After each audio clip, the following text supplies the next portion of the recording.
Requirements for this piece of work was to create a dynamic form. So the idea would be that we're going to get some input in terms of, first name, last name, address. But what we wanted to have on the form was that it would just show the first name. And we'd enter in the first name. When you were finished entering the first name, it would show space for the surname.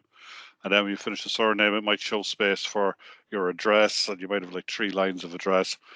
And then it might show space for county. Now, this is when it was going to get interesting, because what we wanted to do was we wanted to have the ability to enter in a mobile number. But the counties that we're going to put in, we're going to cover the counties that I think most of the class are from. So we've got Loudmead, Cavan, Monaghan, we've got Cork, we've got Down, and we've Armagh. And I think that covered everybody. And if it didn't, I'd ask you to let me know, and we'd add the extra counties into it, or you can do that yourself. So the idea would be that we would have, if you like, the different counties, or you select a county, and if the county was in the Republic of Ireland, then the phone number would have the prefix 085, 086, 087, and so forth.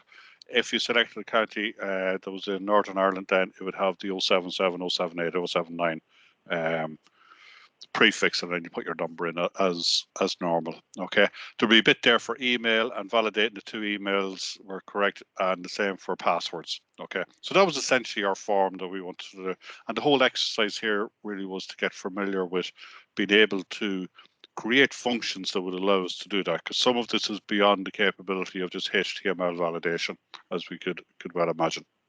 So what I have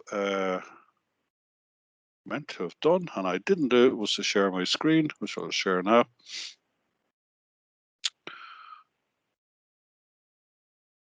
And this was just a starting point that I would have. So if I run this Chrome,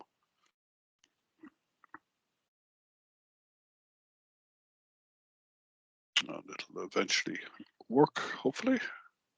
I get something like this. Now, part of the requirement as well was that for some of the fields, as soon as you entered in the text, we wanted to capitalize the first name. So if I put in my name here in lowercase, it will automatically make it an uppercase P for Peter. Okay. Then when I would click outside the box, it would then show the space for the surname. So I can put in my surname here. And when I click outside the box for it, it would then show the address space. Okay. And I've got these, as you can see here, and the field sets and so forth. So the whole idea was, as we worked on our form, that would progress nicely, and we'd have the ability then to be able to enter in the the correct phone number and so forth, and validate our emails. So how do we start about doing this? Okay, and I think a lot of people got started out fairly well. There's a couple of wee basics we need to look at here. Okay, if you think of it, and I think that the handiest way of doing this, and remember what I said earlier, and I've been stressing, we all have our own particular style on how we're going to actually create a web page or do coding or programming. And don't stray too far from your your basic idea of how you want to do that. Okay, but this is just an example of how I think it's a good idea to start off when we're dealing with JavaScript. I would normally, because I find it easier to actually create the page first with everything shown. Okay, so I would have all of the inputs that I want in my form. So I'd have the first name, the surname, the addresses, we'll talk a wee bit about how to figure out the drop down boxes for the county selection, the emails and all that. So you can have all those set up. What I've done in my case here is I've created field sets. So I'd have a field set for the name, and inside that it would have an input for the first name and an input for the surname. I'd have a field set for the address, and likewise would have that. The field set for the county, and again we'll talk about different ways of how we can work on it. Field set for email, field set for password, field set for submit, and that's the end of my form. Okay, and then I have the piece of text down at the bottom. So what I want to do at the very beginning then, as soon as the page loads, I'd like to run some JavaScript that'll actually go and it'll hide all of the field sets that I don't want to have displayed at this point in time. Okay, so the best way of doing that is to, in the body starting tag, just have the onload, which means that when the page is actually loaded, that's kind of important, because what it does is it means all of your elements actually exist.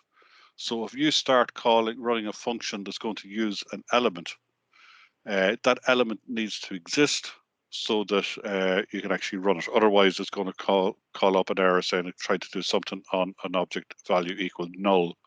Okay. Now, that is one of the reasons why we tend to have our script at the very end of a page is, the end of a HTML page is so that all of the elements have a good chance of having been created. Although having it at the end of the page doesn't guarantee that. That is just a possibility. Okay, so what I normally do is I normally will use the onload for body.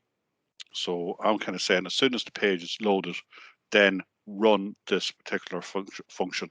And I normally run a function that I call initialize, and it's going to initialize everything on the page that I need. That can be, as we see in this case here, it's going to be turning off the visibility of elements. I also use it for setting up global variables. There might be some housekeeping I want to do at the very beginning or whatever. So I can do all of that as an initialization.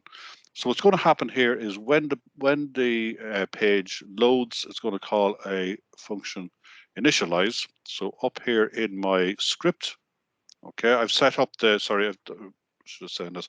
I've put up the style there for the text transform to capitalize, which will make the first letter of each word a capital,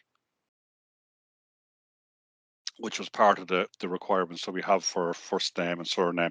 That's a good thing to have for address as well, because I think when we're particularly we're creating and we would be with a form creating an input from our users, we want to give a professional approach. And I think there's nothing as unprofessional, particularly when it comes to, say, an online purchasing site or e-commerce site, where you're typing in and it's putting your first name, and if you type all lowercase, it's coming up as lowercase. It's not capitalizing the letters and so forth. Now, if you're old style like myself and you're using a laptop or a computer, a standard keyboard, you would probably automatically use the shift and uppercase and so forth as you're typing. That becomes a little more problematic if we're using mobile devices like tablets or smartphones, where it's a little bit less touch typing. It's more kind of pointing at a screen and typing. So in those situations, I find it very interesting to have capitalization on. Anyhow, I digress. So that's my style there, and I can put whatever styles I want there, or I could even link in an external style sheet, which would be a good way of doing it as well. So then I have my script. Now, what I've done here is I've set up a county select equal to 0, and I'm just giving an example here of creating a variable that's going to be what we call a global variable. So that means that variable is visible through the extent of this full page. Okay. Normally, a variable, when we declare a variable, like if I have a variable here inside of a function, that variable is only visible within that function. Okay, so the variable element here, that only exists between the two braces here. Okay, it doesn't, I can't see that value in here in the show county function. Okay, it's only available here in the select county function. Okay, however, this variable here, county select, that would be available throughout all JavaScript on this page, because it's a global variable, which is a good thing to have. So bear that in mind. So then I have my function initialize. And all a function initialize does is it's going to set the style visibility to hidden. Now, as I mentioned to a number of you, there's two different ways of kind of looking at, well, a number of different ways of doing all of this. One possibility is to use the style.visibility and change that from hidden to visible. Another approach is to use the display method and have display equal to none, or have display equal to block or inline. Okay. Personally, I prefer to use the visibility hidden and visibility equal to visible. The main reason for that is that you don't have to worry about whether or not a element is a block element or an inline element. So if you use the display, you have to be aware of that. So Again, that's just my preference for doing that. So what I've done here is I'm getting element by ID surname, and I'm changing the style.visibility to hidden. So that means everything in the element called surname, okay, is going to be invisible. Everything in the element called address is going to be invisible. It's going to be hidden. It's still going to exist on the page, but it won't be there, won't be seen. The same with county. Okay, so in my actual HTML page here in my form, and remember, because this is a form, we need to use the form starting and ending tag. I've got a field set here, the label in the field set. I've given it an ID, L1 for label 1, and a name is the text that's going to be displayed. And I've got two inputs, input type text, ID, first name, unblur, show surname. So what's going to happen is when I leave this, it's going to run the function show surname. Run the function show surname then is going to get document element ID surname.style.visibility and make it visible. Okay. Now, a tip on this, because I've just, again, as I've been correcting the work you submitted, one of the things that I've noticed happened to a few people is typos. Typos happen all the time, and when you see me typing here, you know I'm the worst in the world for it. But one of the things we need to consider is, and can be very important, is when we have a typo, JavaScript will not work for us properly. So inside Notepad++, with the way that we've configured it, it will give you predictive text of what it thinks should be typed. Look at that, be aware of that, and utilize that, because it gets rid. There's nothing worse than a silly typo to really frustrate you when you're trying to do some of this coding. And I can see that from the work that's been submitted, where you're obviously going on the right path, and there's a simple typo that's come up, and I would imagine it's resulted in pulling of hair and all that kind of good stuff, that just the frustration level gets very, very, very high on it. Okay, so just be aware of that. Use the ability that's in, like if I'm in, I'll just do this here in Notepad. I do equal to, oops, and I start typing, it will come up here on the screen showing me the different, I see visibility there, and I don't have to worry about whether or not visibility is spelled with an I or with I's or A's or whatever. It's there for me. I can work away on it. Okay, and actually it's visible. That's what I'm looking for. Wrong one. So make sure you pick the right one, of course. Okay, so much for using that, I suppose. So what has happened here is that when the first name, the person leaves it, so I've got this unblur, and we covered that in one of the sessions we had, where we went through, just again Google it and get some information from like W3 schools or whatever. The function unblur, it's an event. Now what we're doing is these functions are what we call event handlers. So when an event happens, we want to handle that event. Okay, and that's what we're doing here. So what you need to kind of think in your own head is, right, okay, a user comes to my form, fills in the first name. When they leave that form, what do we want? We want then to show the surname. Okay, so when we leave it, unblur, show surname, and it'll go to show surname. Now some of the other attributes that I've set here is I've set the class to be capital input, which is the style that I set up there a minute ago. And then for the name, I've set it equal to first name. Now, name is used when we actually submit a form and we pass from the client to the server. Okay, the name is what is going to be associated with each input pair, and an input pair will be the variable name, which would be the attribute name, and then the value that's been entered. Okay. ID is just the ID of the element, okay? And that's what JavaScript uses. So we can kind of think that ID is sort of the variable type name that's going to be used on the client, and name is the variable type name that's going to be used on the server. Okay, so that allows me then to see the surname. With the surname, when it goes on blur, I do show address. What show address does here is it changed the visibility of the element called address. Now, in this case, address is different. In the first case, surname was just an input, but in this case, the ID address is actually a field set, okay? And inside that field set is a label, an input, an input, and an input. So we've got an input for address 1, address 2, and address 3. But because the label and those 3 inputs are children of the field set, and because with the DOM, as we mentioned earlier in the module, there's this idea of inheritance, because the field set is invisible, all of those 4 elements will also be invisible.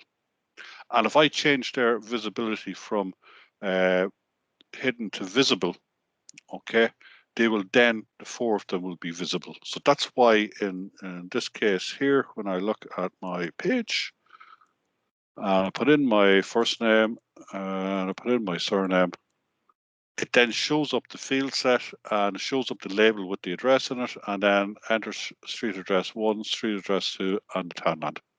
Okay. Everybody happy enough with that? No questions I need to answer on that at this stage? No.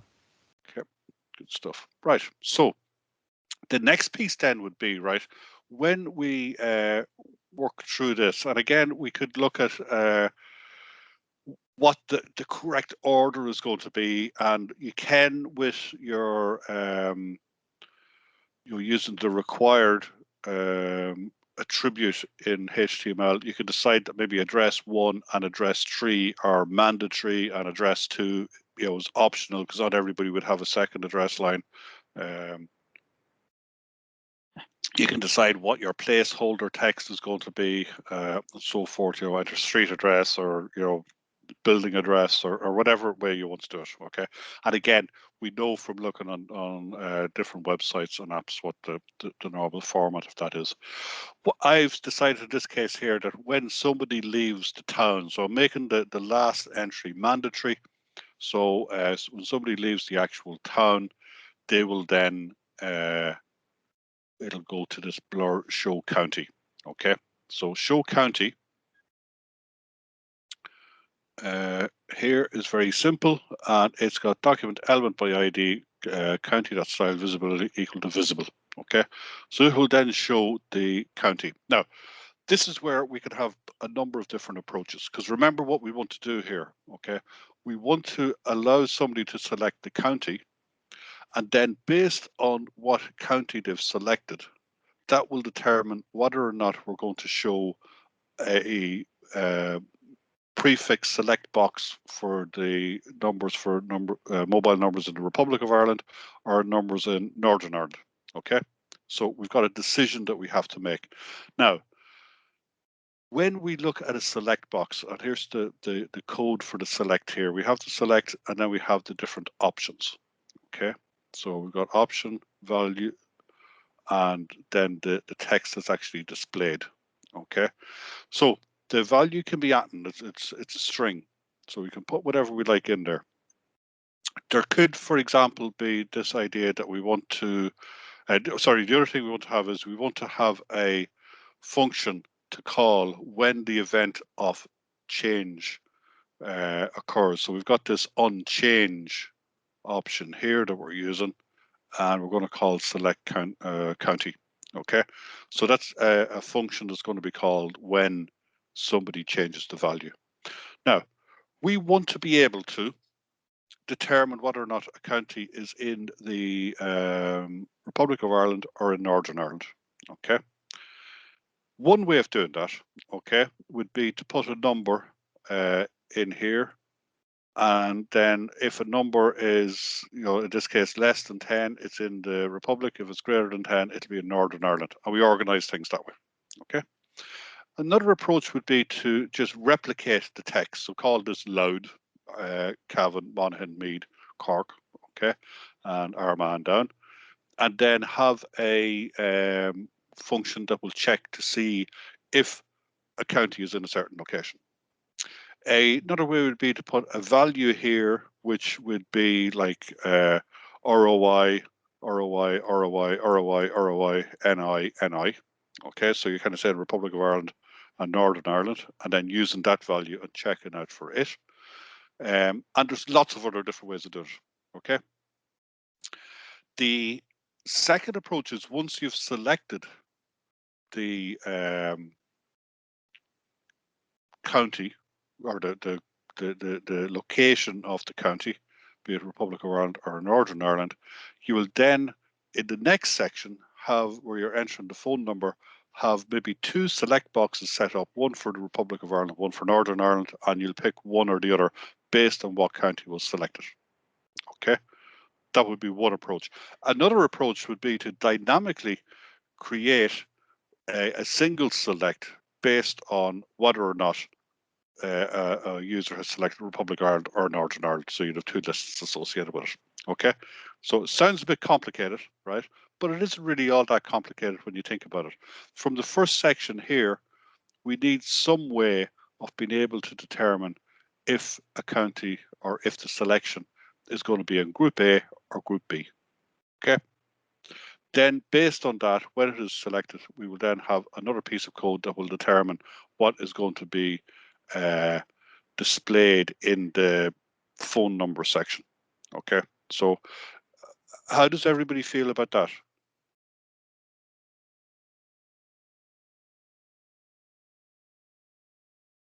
Okay. Okay about all that, right? Now, that's a Yeah. section, this is a selection criteria that not everybody got to. So I just want to, rather than me just running through the solution here, I want to throw out a couple of wee pointers here, right, that we can work with. And again, with coding, some of the things we have to do, we can't be expected to remember everything, okay?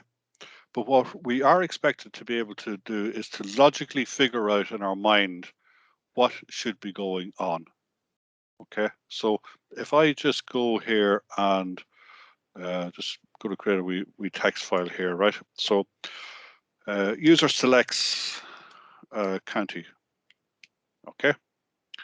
Now we need to know if that's what I mean about typos. It can happen all the time. So we need to know if the county is in ROI or Ireland. Okay.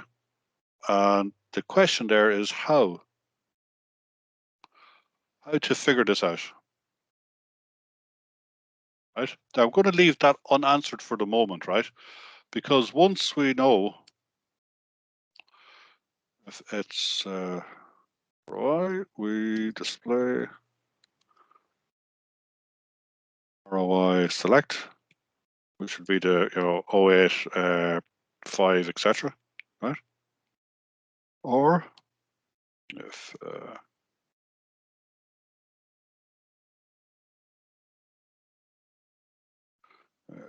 077, etc. Okay. Is that okay with everybody, right? There's another piece here as well that we have to do, right? We also need to display the full number as plus 353, say 87 1 2 3 4 5 6 7, right? Or plus 44, 77 1 2 3 4 5 6 7 8. Okay. So that's one of the requirements that we need to put together. So that there would actually be down here. So what we're actually doing here, and this is sometimes called pseudo code, where we're kind of break the problem from being, we need to get from describing the problem to it being in English or in code. So we're kind of going from English to code, and pseudo code is sort of a halfway house for all of that. Okay, so we have to look at this, and these are the two things we could, for example, here say, right, well, that means we're going to have select, give it an ID.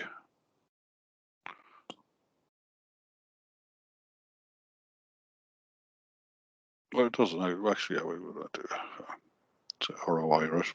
Oops.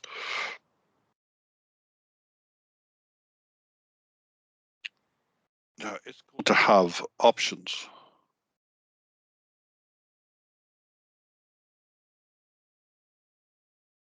and a value equals, it's going to be 085.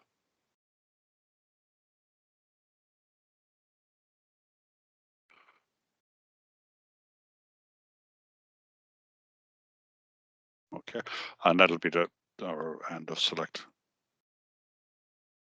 Okay, so we're going to have a load of these, 3 of them actually.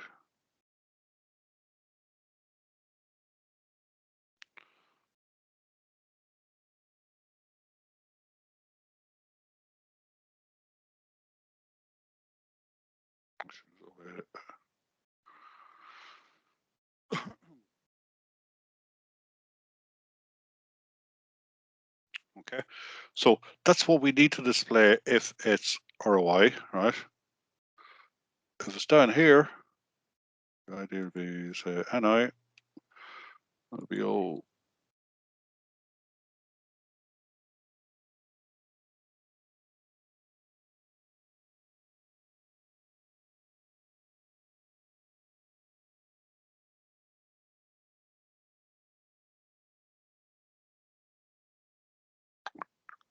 Okay, so they're the 2 possibilities that we'll do. Now we could, for example, just have an inner HTML and we'd write that code into it, or we could, as I said, we could have both of those displayed, hidden, and then decide we're going to show one or show the other. Okay, it doesn't matter which approach you take.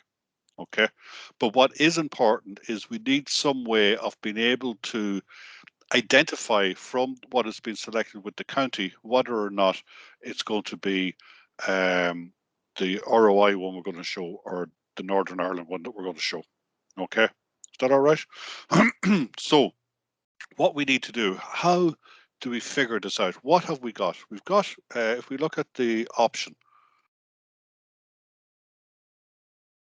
we've got the possibility of a string, and then we've got the display value.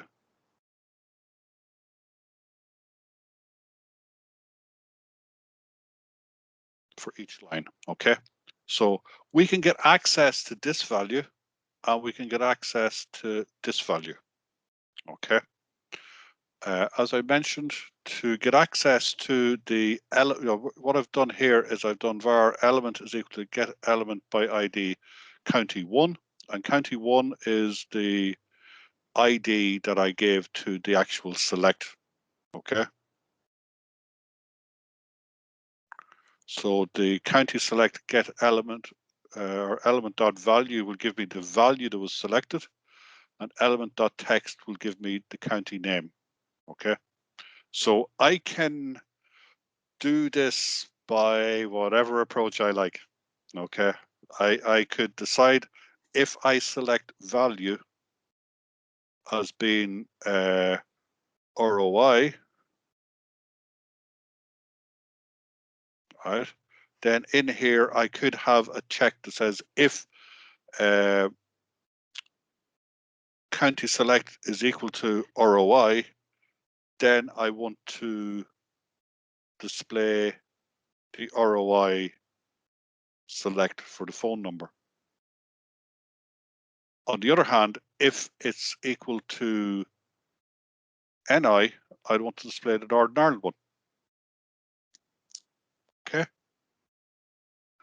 I also need to be able to display the phone number. Okay. So that's one approach. The other approach that I had here was to give each value a number. Okay. So what I could do is I could go and say if county select is less than 10, then it's the Republic of Ireland. Boom, and I process it. If it is 10 or greater, then it's Northern Ireland, and I process it. And it depends on what you want to do. Another approach is to just use the county value or the county name here, which is the element text, which is the text that's been selected, and check to see if that's off a list that contains. So you could have an array of counties that are in the Republic and counties that are in Northern Ireland. Okay, so it's really up to yourself as to which one you take. go, I feel, with you, I firmly believe inside of us we have an inherent style that we like to use. Okay, some people are numbers people, some people are text people. Okay, so if you're a numbers person, it might make sense to go with a number and have value equal to a number and work it that way. If you're a text person, you might be more interested in having it right. Well, the value is equal to loud, or the value is equal to bead, or is equal to Monaghan, or whatever, and work it that way. Okay, so it's really up to yourself. There isn't a right or a wrong way with this. The right or the wrong way is whether or not it actually works or not. Okay. Any questions on that?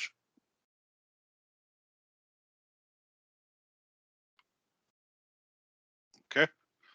Take it that there is